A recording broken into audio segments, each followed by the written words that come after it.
रुचि हम बतावत ही नहीं लोरिकायन ओरिकायन हम आयोजक कहा थे कि एक सामाजिक विरहा सुनाओ, लेकिन 2 लाइन तोहरे गीतिए हम जवाब देख तब गाओ।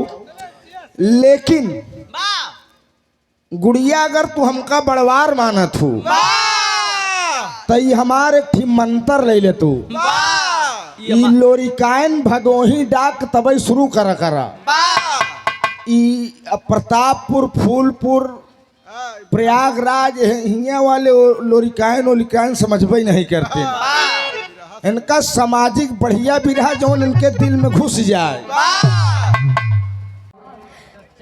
बड़ी बढ़िया गीत और हमारे राकेश यादव चाचा जी के द्वारा हमारे लिए एक बहुत बड़ी बात, बड़ी एक नसीहत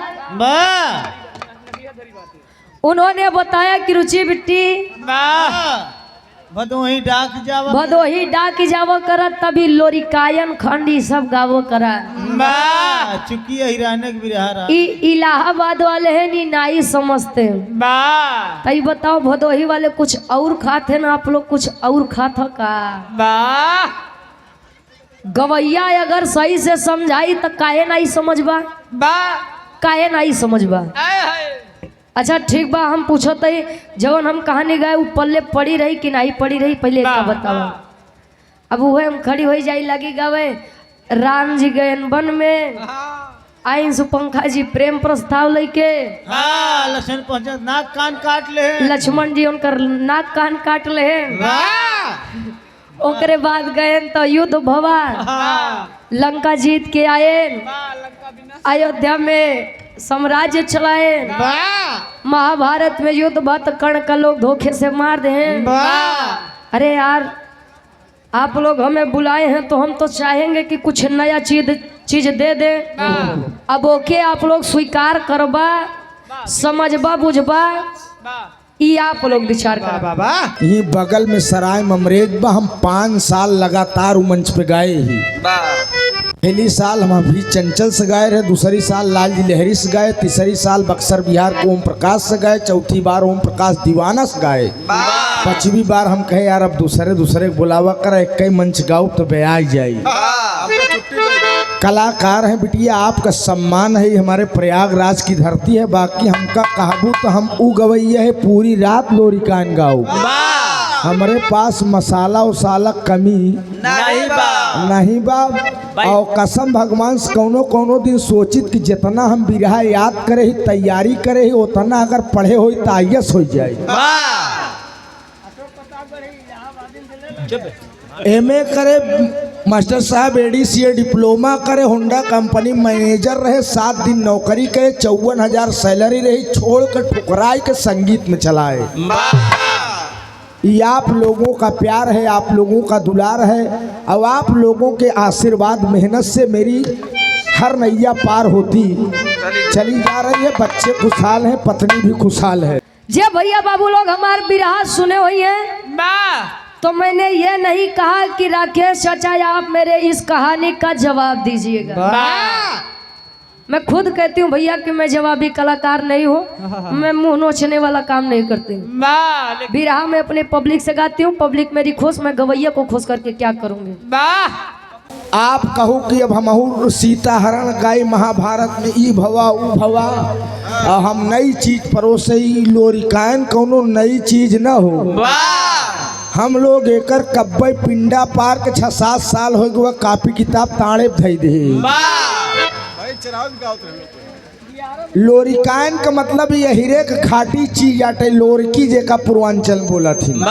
हम तू हिरौआ बिरहा कहित मास्टर साहेब, तो ये बात की बात है गुड़िया, सम्मान है, स्वागत है बिटिया, खूब गावा बजावा। लगभग तू पैदा ना भई रहो तब हम बिरहा गावत है। हाँ, तू अपने अम्मा पेटे में जब रही होगू। गवैया तो देखा था कुछ तो ठीक है, कुछ तो प्रोग्राम में कटावे के चक्कर में पड़ा तो है।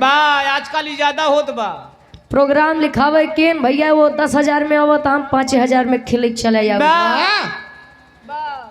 ए भैया ये खातिर हम गवैया के खुश कह के का करबो। हालांकि मैंने कहानी गाया कुबई दादा के लइका वीर लोरिक के लइका वीर अभोरिक, अब वीर अभोरिक और केवला पतिया के बीच में एक लइका जेकर नाम शिव भोरिक। मैंने कहानी शिव भोरिक पर खत्म कर दिया, लोरिक का पिंडदान कर दिया। हमारे चाचा खड़े हुए, देखा जवन बात सही बा वो सही लगे तो आप लोग समर्थन करिए।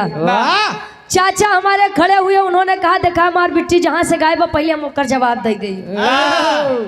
अब बताओ ससुर हम ओकर बिरहा गाय चुके, लोरिक जी का पिंडदान करवाई दे, अभोरिक के बियाह होई, अभोरिक के बियाह करवाई दे, साथे अभोरिक के खिलड़कियों जन्म ले ले। अब चाचा हमारे कहन की बिटिया जब अभोरिक पिंडदान कई के लौटन तो कहानी एकदम हुई के बाद भाई साहब हम खुश हो गए। आज हमका हमारे कहानी के करे आगे कहानी पता हुई।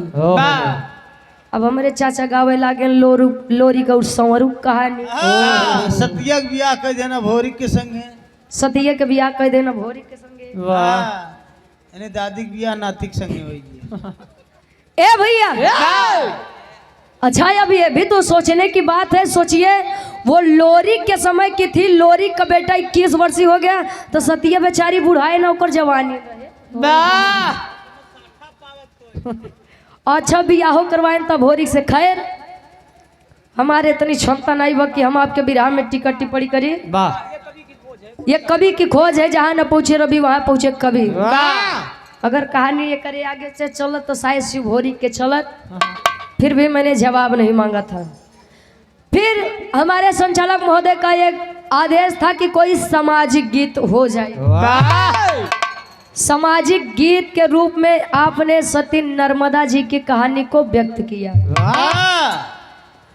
सती नर्मदा जी की कहानी आपने व्यक्त किया तो आप लोग एक जाना था उन नदी के नाम सोनभद्र बा। वो ब्रह्मा जी के बाई आंखें से सोन और दाहिने हाथ से दाहिने आंख से भद्र निकला रहा। और सोनभद्र नदी एक ऐसी नदी है जवन पुल्लिंग में आवत है, जेका पुरुष जाति का थे। बाकी जितनी नदी बा वो स्त्रीलिंग बा। हाँ हो एक स्वर्णधारा नाम की अप्सरा थी। ब्रह्मा जी घोर तपस्या में बैठे थे तो स्वर्णधारा नाम की जो अप्सरा थी उसकी भी दिली इच्छा थी कि वह स्वर्ग जीते जी देखे। ब्रह्मा जी के पास गई तो लागे नाचे कूदे बेचारी। रात मेरी ढिंचक लड़ गई। रात ब्रह्मा जी के काने में जब ओकर पायल के आवाज का गुस्सियाई के उठे, अबे मेरी इतने दिन की तपस्या तूने खराब कर दी पायल की आवाज से। अब ब्रह्मा जी तो मूड रहा है उनकर श्राद्ध दे के अब जाए के बैठ के कहा बस स्वामी मरत हम वैसनो जाब, लेकिन हमका कुछ ऐसा वरदान दे कि जाए के बाद हमारो नाम होए। तो सोनभद्र नदी के नाम लोग स्वर्णधारा भी कहते हैं। ए भैया पहले के लोग एक बात कहा कि अहिर गड़ेरिया पासी ये तीनों सत्यानाशी। काहे बदे कहा टेबल का टेबल। यादव समाज के लोग गाय भैंस पाले में बड़ा शौकीन होते। माल अगर केहू के खेत में चरी बोई बा तो अगर गाय भैंस पड़ी तो केवल पतिये खाई, डंठा छोड़ दे, डंठा छोड़ दे। लेकिन जब पाल बिरादरी वाले अपन फौज लेके निकली हैं,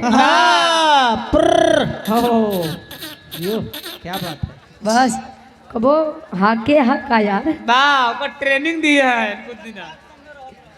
अगर पाल बिरादरी वाली फौज पड़ी है खेते में तो डंठा नहीं छोड़ी और उतना खाई जितना जड़ बची तनी सा छोड़ के अजड़ मान ला एक बीता छोड़ दे। दो बिरादरी वाले हो गए, लेकिन जब पासी बिरादरी आई 12 नंबर जब वो अपन जैसी भी लेके आई तो ऐसे खोदी और खोद के अब जेकर खेत रहा आए बेचारा कहीं जा सारे सही सही कहा बा कि अहिर गड़ेरिया पासे ये तीनों सत्यानाशी।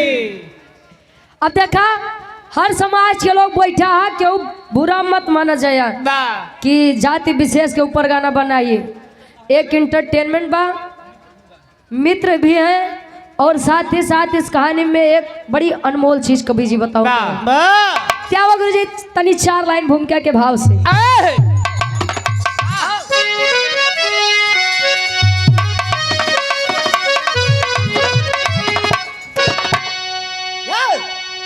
अरे मूर्खता की भी हद होती है दोस्तों, दोस्त थे 4 उनकी कहानी सुनो। अरे पंडित जी कहते कथा ताव से, अरे यादव मिलावे हई दूधवा में पानी। पाल मौलवी पंडित यादव के संग कहे आव चली मेला लागल बभा।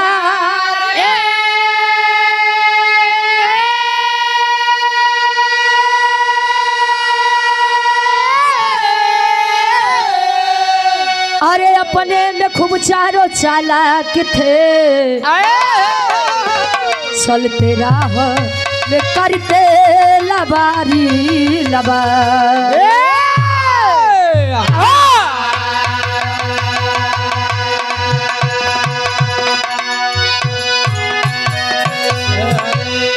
ए भैया कहे मूर्खता की भी हद होती है दोस्तों, दोस्त थे 4 उनकी कहानी सुनो। समाज में 2 प्रकार के पागल रहा थे। एक पागल जिनको भगवान स्वयं करके भेजते हैं वहां से, और एक पागल वो जाना थे सब लेकिन वो बना थे जेका कहा थे बंतु पागल।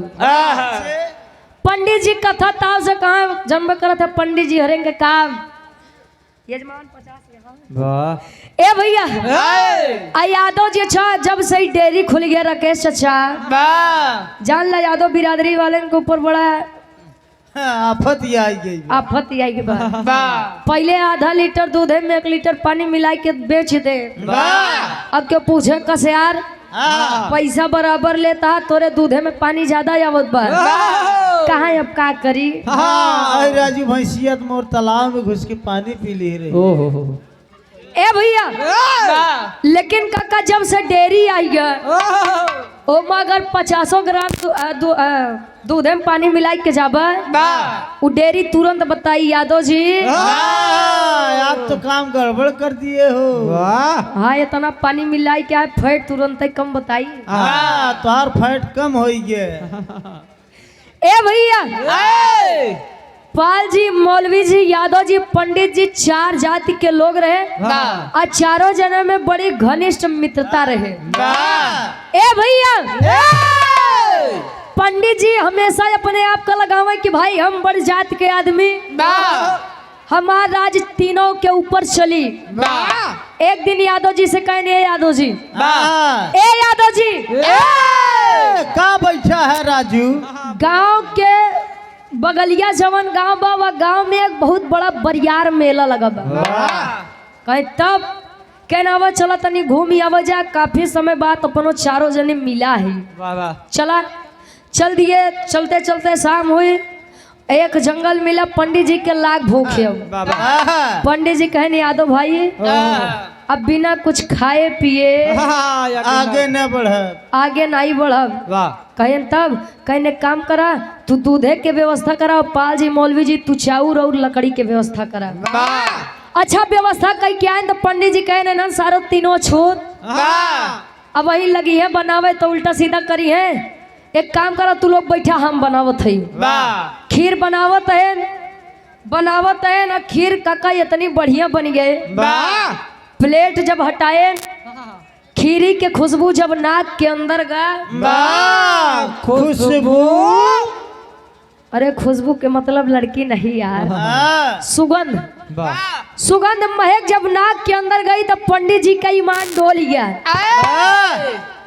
कहे कि अब कुछ भी हो जाए खीर पंडित अकेले खाएंगे।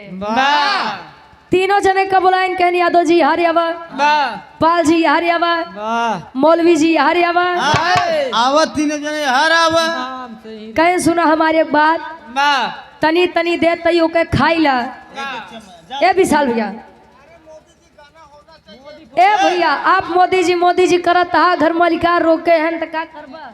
ना हो अरे घर मालिकार रोके हैं भाई। ना हो ए भैया ना हो बगल हो ना हो ए बगल हो ना हो काका उनके लिए आई के जा डिस्टरबेंस ना हो।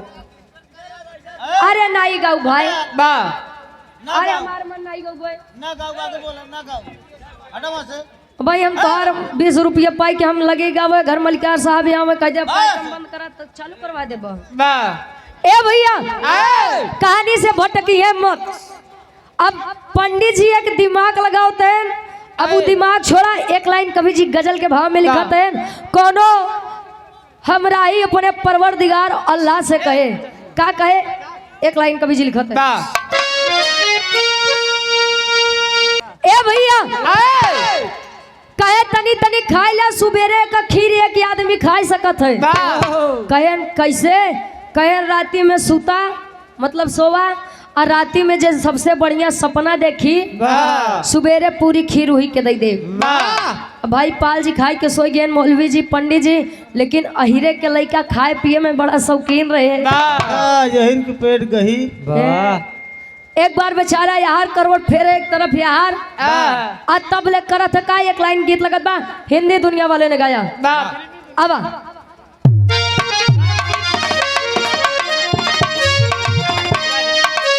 वाह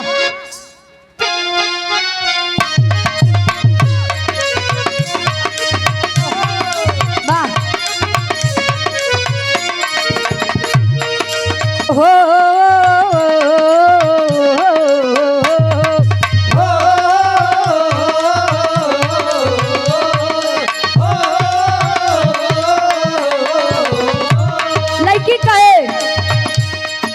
गोरी है कलाइया गोरी है कलाइया तुला दे मुझे हरी हरी चूड़िया। गोरी है कलाइया गोरी है कलाइया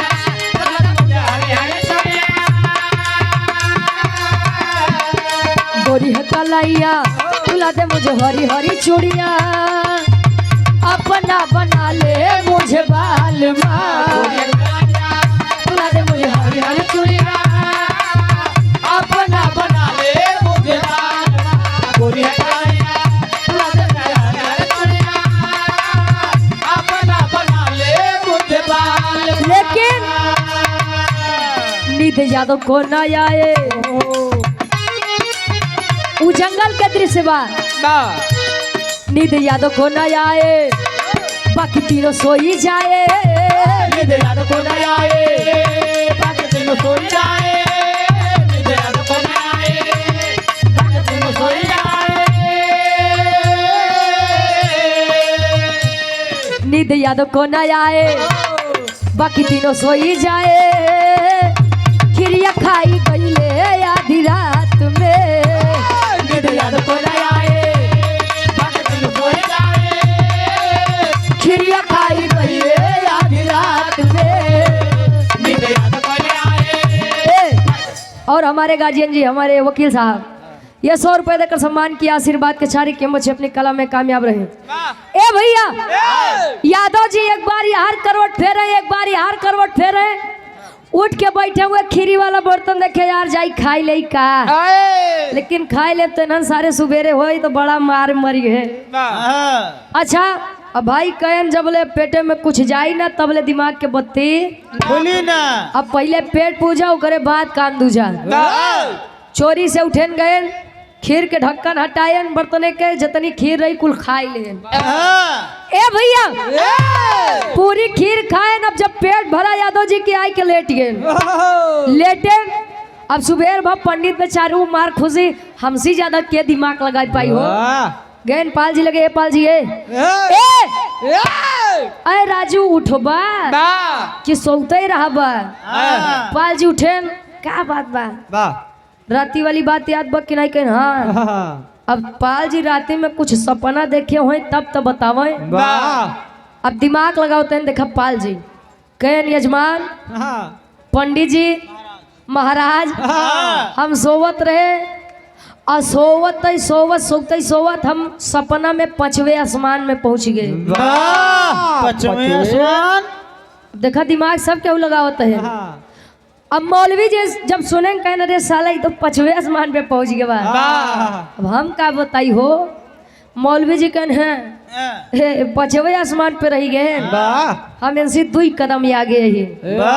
हम सोवत रहे सोवत सपना में पहुंच गए 7वें आसमान पे। 7वें। पंडित जी कहना रे यार हम तो जानत रहे नन पगले हुई हैं लेकिन बड़ दिमाग लगावत है। ई सार 5वें आसमान पे वो 7वें आसमान पे रहा सार हरे हम पंडित यही हमसे केहू जाए पौबल का। पंडित जी कहन बस तू लोग हरे रहे। अरे मैं तो सोते क्षीर सागर में पहुंच गया। कहन अरे जब तू क्षीर सागर में रहा तो विष्णु जी और लक्ष्मी जी कहाँ रहे। कल लक्ष्मी जी हमार गोड़ दबावत रही। विष्णु जी पीछो बैठ के हवा करत रहे। पाछे हो। जय सिंह यादव जी ये 51 रुपए। केदारनाथ यादव झंडा खड़ा रहेगा। वाह भाई ये 51 रुपए देकर सम्मान के आशीर्वाद के छा रही। खैर कहानी पे गौर करिएगा आप लोग। यार पंडित जी कहें हम सोते सोवत क्षीर सागर लक्ष्मी जी गोड़ दबावे और विष्णु जी सिरहाने बैठ के हवा करे। यादव उठा रहा कहे देखा सार हरेन का तनी से खीर खाए बोदे सुबेरे ये तना बड़ा झूठ। ये 5वें आसमान पे और 7वें आसमान पे सबके बात छोड़ा। ये सार क्षीर सागर में लक्ष्मी जी गोड़ दबावत है। अब तो लाग पंडित जी तनियाए लगे। अब हमसे क्यों जाई का यही रे करे कितनी बुद्धि होई। अबे 12 तो नहीं ए भैया गए यादव जी के लगे। यादव जी आई उठबा तू बतावा कि तू का देखे। अब खीर जब होए तब तो बतावे। यादव जी उठ के बैठे कहे अब देखा अब अहिरे बुद्धि लगावे जाते। यादव जी कहे महाराज बाबा रतिया हम सोवत रहे उस सोवत हमरे साथे कांड हो गया। कांड कहे बे सारे तोरे साथे कौन कांड होई। तेहू लड़का क्यों जंगल में लड़की हमारे अपना म्यूजिक प्रयागराज के प्रोपराइटर साहब या आप महेंद्र यादव दादाजी हमरे ये गार्जियन जी के द्वारा पुनः 100 रुपए आशीर्वाद के चाह रही। माई भगवती करे कि दिन दुना रात चौगुना तरक्की करा। ए भैया हाँ आराम से जाओ। अच्छा जब यादव जी के तनी बतिया सुनन पंडित जी कहें बताओ का भा तो बतावत है। एक के शादी ब्याह में हमारे काकी दाई लोग गारी गीत कहा थे। गारी दुए जगह की अच्छी लागत है। एक तो सरकारी और एक तो ससुरारी। सरकारी गाड़ी पहले जब दरोगा साहेब भरे दी है तो वो क्यों से नहीं बताई है। और जब गाड़ी हो लागत ससुरारी वाली तो मुस्कियात रही है सुनत रही है। वो लोग गाँव थी कैसे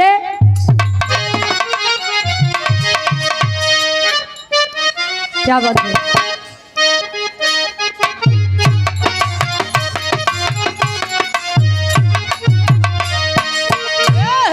अरे खतियाई गयो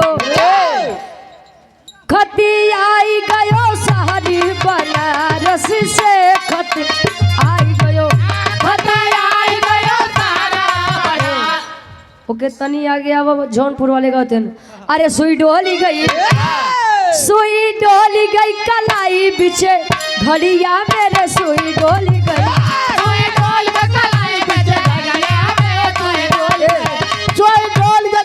पीछे गणिया अरे यार घड़िया में ओ लोग जो दादी हरे रही माले जगह हम दांत तो कराई बा ओ माइक लेके कहाँ अरे कुछ आज मारूंगा कुछ काल मारूंगा कुछ दिया के बाद मारूंगा सुई डोल। कहे अरे दुल्हा के बहिनी बाजार करे जाली हजार करे जाली भजार करे जाली सुई तब ले आज के लड़के माइक कर रही है कहीं अरे दादी मारूंगा नहीं मारूंगी। कहे अब हम का पता रे इतना थोड़ी क्यों पढ़े लिखे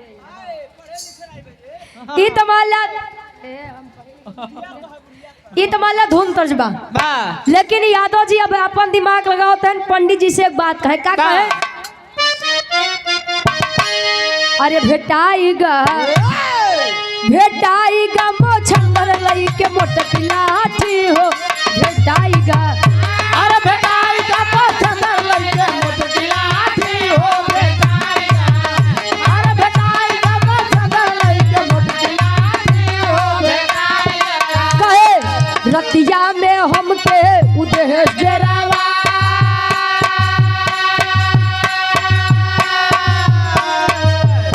अरे कहा कि खिरिया न लेत्या हो खा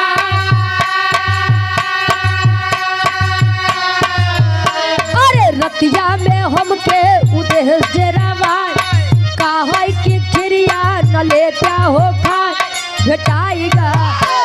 भेटाईगा मोछंगर लई के मोटकी लाठी हो भेटाईगा मोछंगर कहे रतिया में हमके उदेश डरवाए आ कहा कि खिरिया न लेत्या हो खाए ए भैया कहे रतिया में हम सोवत रहे हमारे सपना में एक पहलवान मोटा ताजा एकदम करिया मोछी पताव दी है लई के लाठी खड़ा कहे तब कैन राती में हमका बड़ी हमार दुर्गति करे कवन दुर्गति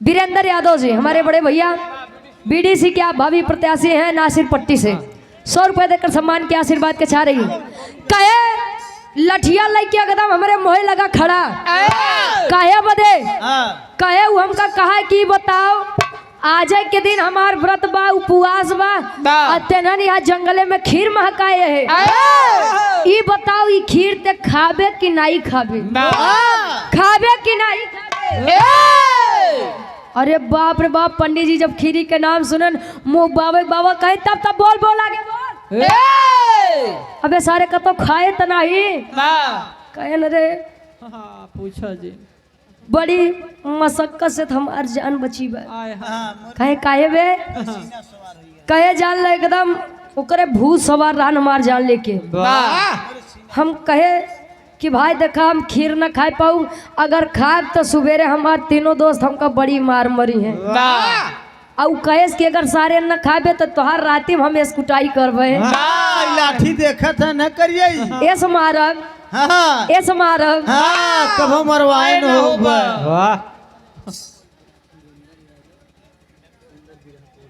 सुरेंद्र यादव जी नासिर पट्टी से हमारे बड़े भैया जी के द्वारा 100 रुपए आशीर्वाद के छा रही और तब ले अब जब यादव जी पंडित जी पाल जी मौलवी जी का चेहरा देखें तब यादव जी मने मन मुस्कियात हरे हरे सार हरे लक्ष्मी जी से गोड़ दो बोग बा सतवे आसमान पे घूमबा आवत होए घुमाई तेरी के भाव में कवि जी लिखा था का लिखे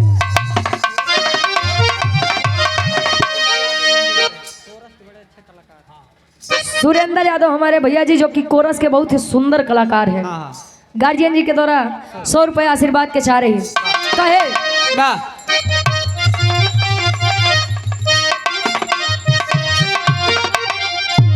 चतुराई चारो कैले जम के अरे राम चतुराई चारो कैले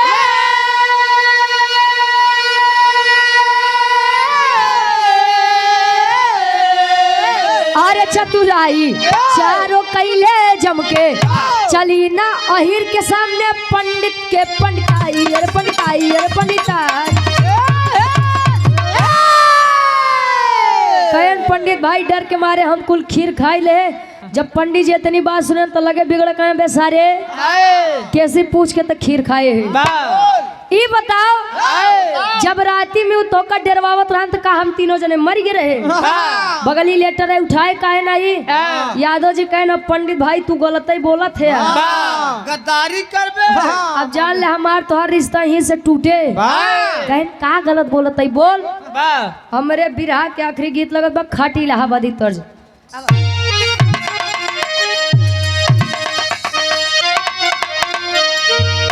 आए हाय विराट सम्राट स्वर्गीय गुरु आप राम आधार यादव गुरु जी झूसी नरेश प्रयागराज गुरु जी का मैं कैसे अरे राम झको राम रे झूलनी अरे झको राम रे झूलनी कहाँ साड़ी लहराई हो झको राम रे झूलनी साड़ी एके तनी सब बदल दे हैदर अली गुरुजी का में अरे घुसुरी के वो बरधा गसार बरधा अरे घुसुरी के वो बरधा कहाँ सरी आई मझारी घुसुरी का वो बरधा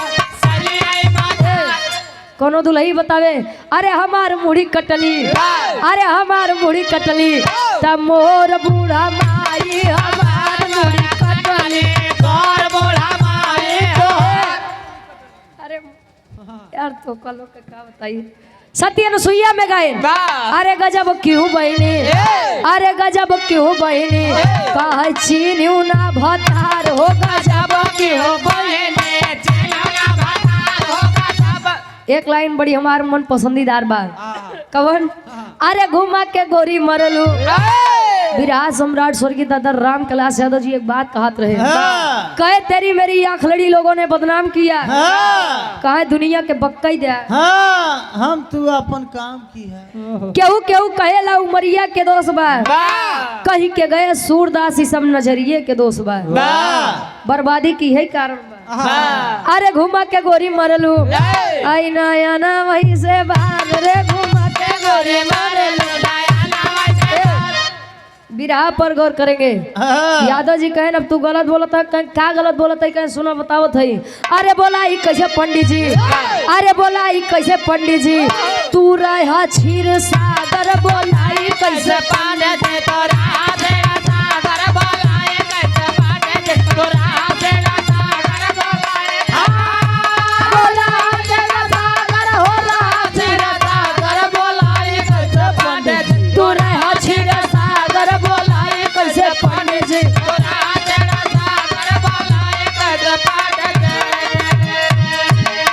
मौलवी भाई गवा रहे सतवे आसमान पे मौलवी भाई गवा रहे सतवे आसमान पे मौलवी भाई गवा रहे सतवे आसमान पे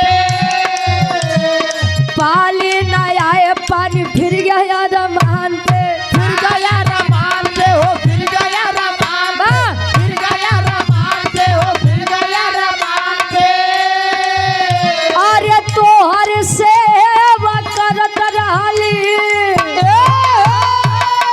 ए पंडित जी तोहर सेवा करत रहली लक्ष्मी नटनागर बोलाई कैसे पंडित जी पूरा क्षीर सागर बोलाई कैसे पंडित जी पूरा क्षीर सागर बोलाई रहा क्षीर सागर हो रहा क्षीर सागर बोलाई कैसे पंडित जी पूरा क्षीर सागर बोलाई कैसे पंडित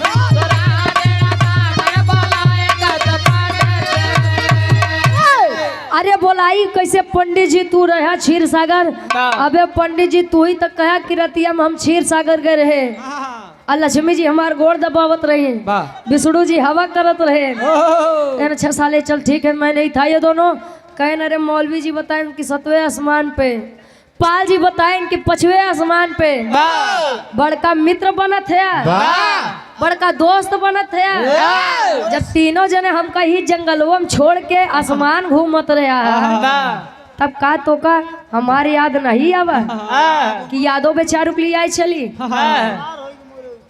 अब मान ला अगर हमका ही हम मारिन देता है हमारे मेहरारूक तू का जवाब देता अपने मेहरारूक जनत है ए भैया अब जब इतनी बतिया पंडित जी सुन कहे न रे साला अपने ही बात पे मैं तो फंस गया यार। सोचे रहे दिमाग लगाए कि कुल खीर खाई जाए, लेकिन हमसे बड़ा चतुर तो यही ए भैया। पंडित जी, मौलवी जी, पाल जी तीनों जने मुंह झुरवाए, तब ले पाल जी मौलवी जी लगे गरियावे पंडित जी के। जा सर नहीं अपनो तो खाया नहीं, हमका लोग का खाई दिया, लकड़ी तोड़वाया ऊपर से। अरे खाए लिए हो कम से कम हमारे पेट भर रहते। आज के बाद सबके बात मान ली, लेकिन पंडित भाई तुहार बात नहीं माना। पंडित जी का ज्यादा गरियावे, पाल जी कहाँ भाई देखा गरियावे मत, जान ला भैया लागत बा।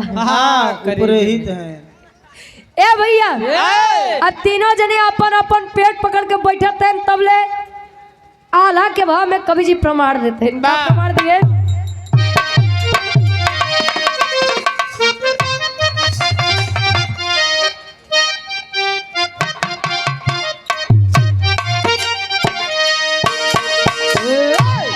अरे सपना सब अधूरा रही गईले मानवा के बाबू, खाई गाय अकेले आहिर पूरा जेवना, रतिया के सपना में घुमलिया समनवा बाबू, खत्म हो गया खाना सब भइले लाचा, पंडित बोले रतिया पहले ना भोजन याद, सोची सोची माना में बहुते पछता।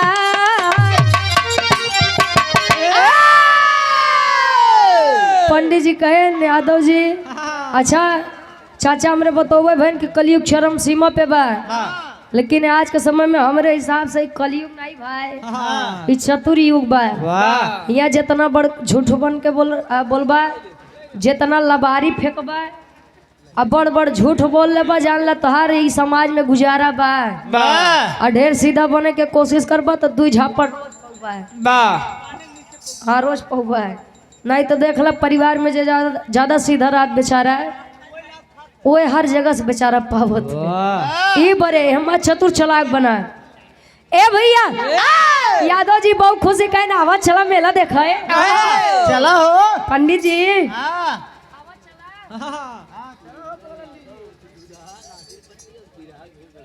सुरेंद्र यादव उर्फ दुदहा बिरहा के बहुत अच्छा टेरी करथिन भैया हमरे कोरस वाले। नासिर पट्टी से हमारे गार्जियन जी के द्वारा पुनः 51 रुपये आशीर्वाद के चाह रही कहे आवा चला। पंडित जी कहे हाँ सर तू तो खाए ना, बड़ा चौड़ियात है, रात में सही भोजन ना की है, तनी तनी खाई ले, अब भूखे पेट मेला होला कहे ना ना चला देखिए। अब कहे नहीं भाई अब हिम्मत नहीं बा। इस कहानी का मतलब, इस कहानी का संदेह क्या है जानते हैं? अब खड़ी के भाव में आखिरी भाव कवि जी बताओ थे कैसे? खड़ी में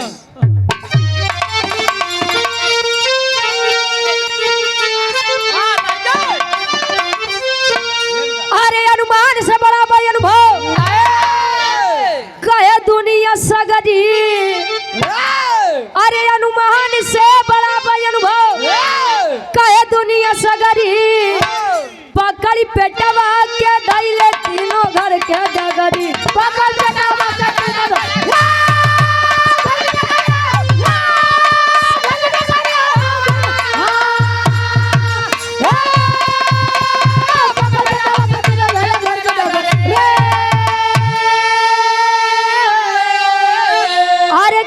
ज्यादा कबहू लगावा जन दिमाग हो तो नहीं सोचल सपना में लाग जाई याद हो,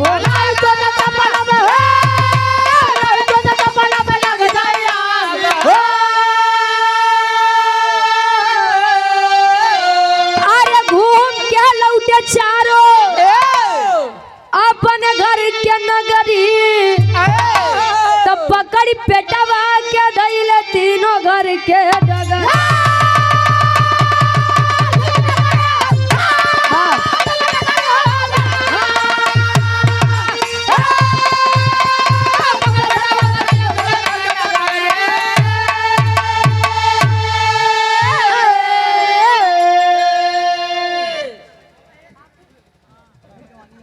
तो ठीक बना। आदरणीय हमारे गार्जियन जी वकील यादव जी, हमारे गार्जियन जी के द्वारा पुनः ये 50 रुपए आशीर्वाद के चारे कि हम बच्चे अपनी कला में कामयाब रहे। कहे अनुमान से बड़ा बा अनुभव, कहे दुनिया सगरी, पकड़ पेटवा के धैले तीनों घर के डगरी। अनुमान लगाना बड़ा आसान होता है। अरे जानत है तू कितना पानी में बटा, जानत है तू कितना दूध के धोआ है। अनुमान लगाना बहुत आसान होता है, लेकिन अनुमान से बड़ा अनुभव होता है। जरूरी नहीं बा कि तुम्हारी उम्र 70 साल के बाद तो तू सब चीज का ज्ञानी हो गया है। जरूरी यह भी है कि शिक्षा दीक्षा से 20 साल 22 साल 25 साल का बच्चा भी वहां तक पहुंच जाए जहां आप 70 साल की अवस्था में भी नहीं पहुंचे हैं। समय जानते हैं सभी को देता है, सभी समय का आता है, लेकिन केहू चैतन्य रही के उस समय के फायदा उठाए ले जाते हैं, तो केहू आलस के कारण सोई के उस समय गवाई देते। हमें कभी भी दुश्मन को मिट्टी का पुतला नहीं समझ। अरे तू 10 हाथ मरबो 2 हाथ तो मरबई करी, बराबरी हो जाएगी। और जैसे पंडित जी पाल जी मौलवी जी तीनों जने दिमाग लगाए, लेकिन का भाई यादव जी लग गए ना, अनुमान लगाए रहन के अहिरे बुद्धि 12 बजे खुलत है, लेकिन 12 बजे रतिये पानी मिले दे। अहिरे तो झटका दे।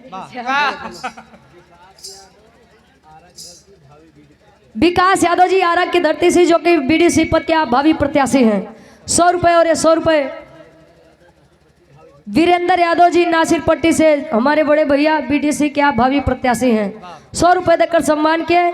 यही मेरे कहानी का संदेश है कि अनुमान से बड़ा अनुभव होता है। आखिरी में खानदान के परिचय बागुरु जी कैसे, गुरु बिहारी, गुरु गणेश, गुरु रामलाल मोरबा का।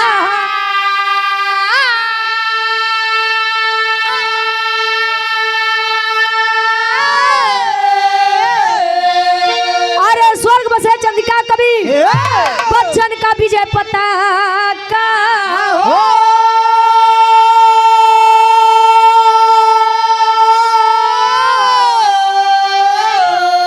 चतुराई चारों कैले जम के, अरे चतुराई चारों कैले,